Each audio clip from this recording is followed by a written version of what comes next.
Let's talk about the truth about building a business as a busy wife and mom.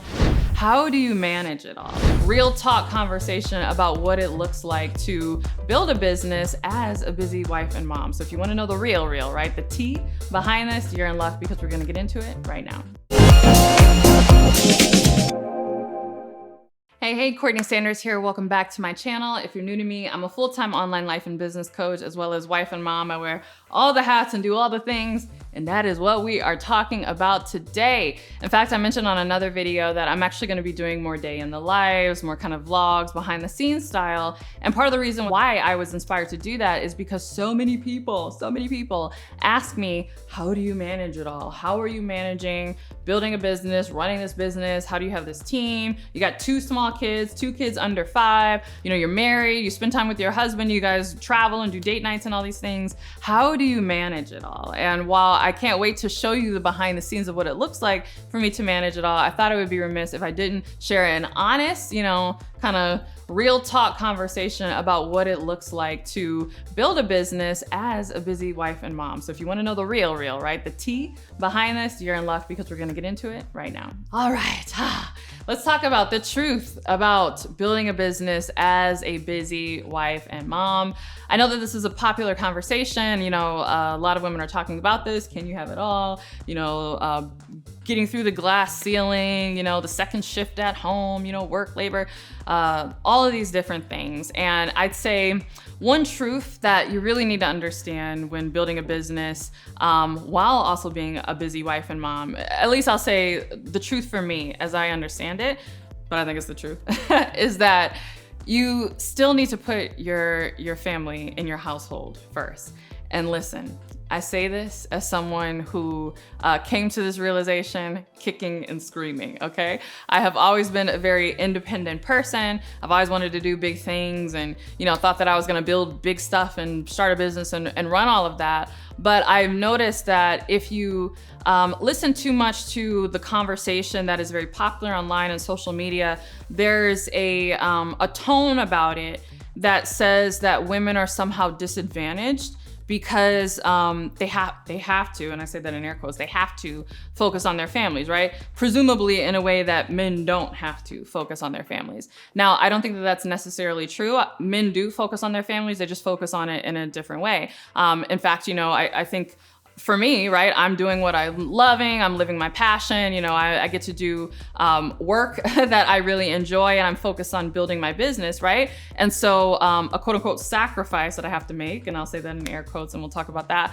in a moment, is that even in the midst of all that, if my family needs me, if my household needs me, I still need to put that first, right? And so I know for a lot of women, they could feel very resentful and it's like, well, my husband goes to work and he gets to, be outside of the house and do whatever, regardless of what's going on, that's not fair, not recognizing that oftentimes men are making sacrifices from the standpoint of they're not doing what they love, right? I know my husband certainly enjoys his job, but he has other passions and dreams and different things that he would like to do from an occupational standpoint, but he's kind of delaying that and putting that on the back burner, one, to ensure that, the household is taken care of, and two, also to make sure that I have the support that I need in my dreams, right? Not just from a financial standpoint, but certainly in the beginning, once we were married and I told him I wanted to quit my job, even though my business was doing well from the very beginning, he always had that mindset of like, okay, but I need to be the stable foundation just in case this stuff doesn't pan out. And there was a time where it wasn't. I've talked extensively on this channel about how I had a lot of one-on-one clients that I was working with in 2017 going on 2018,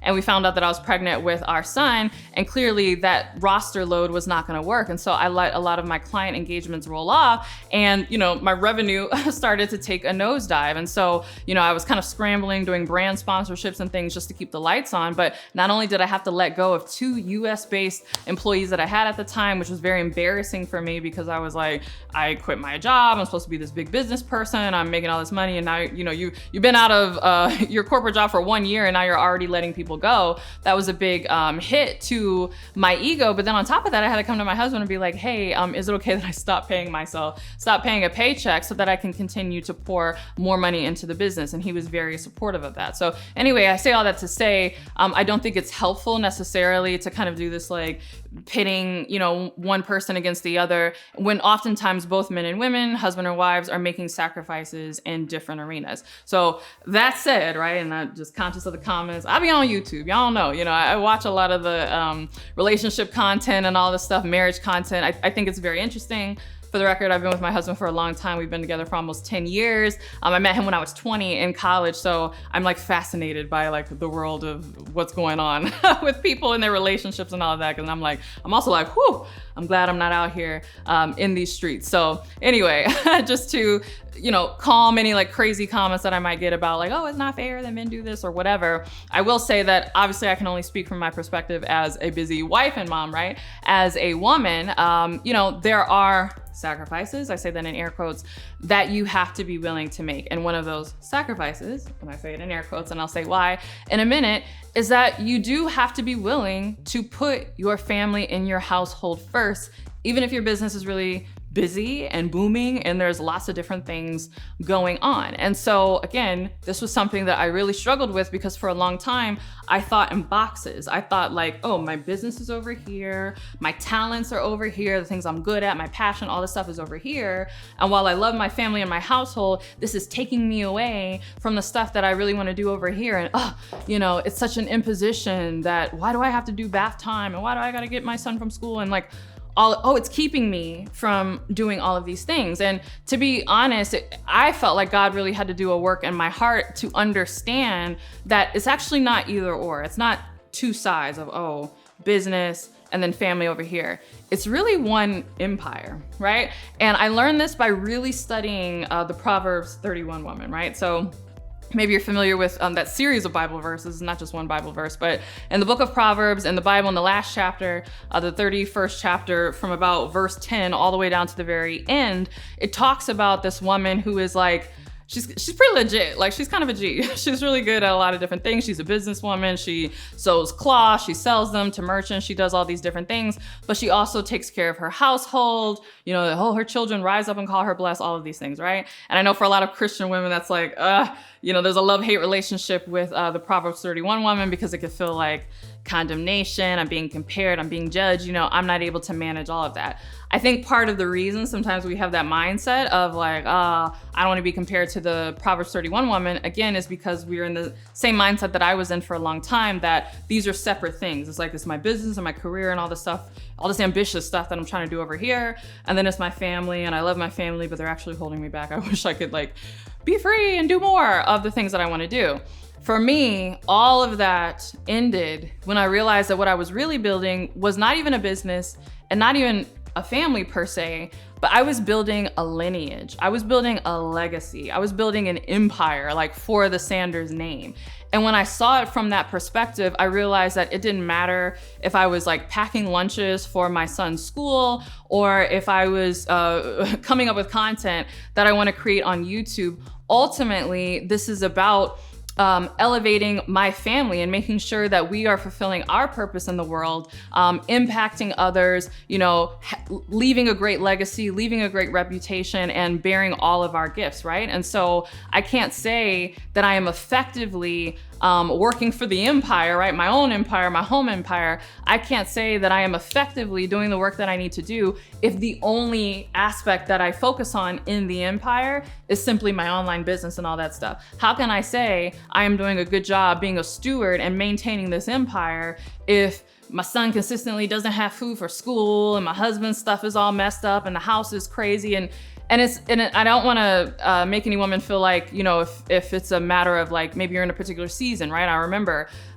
nursing my daughter and being up in the middle of the night. And, when your kids are super, super young, you have a newborn, like, yes, your house is probably going to be a mess and it's okay, right? But I'm saying once you kind of get into a routine, your kids get a little older, you have to ask yourself, is the issue because you're having a hard time managing, or is it because you're not actually working in your home the same way you work in your business or the same way you work in your career. And that was the come to Jesus moment that I had to have, was the issues that I had around disorganization or things falling through the cracks. I know from my husband, he was so frustrated with me because we get all these doctor's bills in the mail, not because we didn't have money to pay for like, you know, the copay for like pediatricians and stuff, but just because I wasn't paying attention to it, because I'm like, oh, whatever, it's a $30 copay, like, you know, and the letters would pile up. And he's like, dude, like, why are they calling me? What is that? We owe $300 for 10 different, you know, doctor's visits. Can you just pay the copay? And I'm like, oh yeah. But in my mind, I was like, no, I'm so busy building my empire over here that I was actually neglecting my empire at home. And so someone who I think gets this, and she uses this language as well, and I enjoy at least this aspect of her content, is Elena Cardone. So maybe you've heard of Grant Cardone. I know he's in a bit of hot water for some crazy stuff that he said in terms of his marketing for Black people, right? So I'm not gonna comment on that, or this is not necessarily an endorsement of him or any of those comments, but I will say I have checked out some of the content of his wife, Elena Cardone, and I feel like she gets it because she also is a woman that had her own career, that has her own talents, and she chose to use her talents in her household, not just for the sake of supporting Grant, her husband, or even raising her kids, but from this mindset of like, protect the empire, build the empire, perpetuate the empire. And so I find that I'm of the same mindset. Like, I think of myself almost as an estate manager. Like I'm managing a living estate, and I take a lot of joy in that. And I feel bossiest when I'm like, yes, I am running my business and I'm managing this stuff at home. So if you want to know the truth about running a business as a busy wife and mom, the truth is you're gonna have to shift your mindset to think more broadly about what your business is. Your business is not just the vocational stuff that you do to make money, or, you know, online or outside the home, or whatever type of work you do. Your business is this empire that you know, are running, right? With your husband, your kid, like, it's the empire that you guys have. And so you need to think about how you manage that and how you steward that well, and recognize that sometimes one side is gonna need more focus than the other. And oftentimes we're quick to be like, oh, my business is, you know, taking off and it's not a big deal. I'm gonna get fast food for the kids. It's just for this week, you know, because I got a lot of deadlines and I'm crunch time, and, you know, we'll go back to normal next week, right? That's fine. And I would never judge a mom for that. Like, girl, yes, like, get the takeout, the kids will love it, pizza, like, crunch it out, knock it out. You know, maybe you have a week where you're focused on your business in that way, and then it's fine. But I find that when it's on the other end, where it's like, oh, your husband needs something, or your kids need something, or your household needs something, and it's taking away from your business, then there's all this like, I don't want to do it, I don't think I should have to do it, whatever. And it's like, are you CEO of like your little business, or are you, you know, a manager of this broader empire, like your name, your legacy? Which one? And I find that having a more elevated view of what I'm doing, not just in the world, but in my family, has really, really helped with that. So hopefully this was helpful for you. If you like this content, you're gonna love this talk I gave not too long ago, I wanna say in 2016, called the Powerhouse, where you can kind of see the beginnings of my thinking on this. And this, I'll be totally honest, at this point in this workshop in 2016 was definitely where God was really like working on me with this. So if you wanna see kind of like the beginning of how I started to get on this, and just the conversation that I had live with women, it was a live event held in Dallas, Texas. It's actually really good. It's like an hour long, but it's good. You can watch it for free. You can click the link below and get that Powerhouse seminar. But with that, I hope you loved this video. If you did, give it a thumbs up. And if you can't wait for my next video, make sure you're subscribed to my podcast. I do touch on these topics on my podcast as well. And if you can't wait for my next podcast episode or my next YouTube video, then make sure that you are following me on Instagram. And with that, I'll see you in the next video. Bye.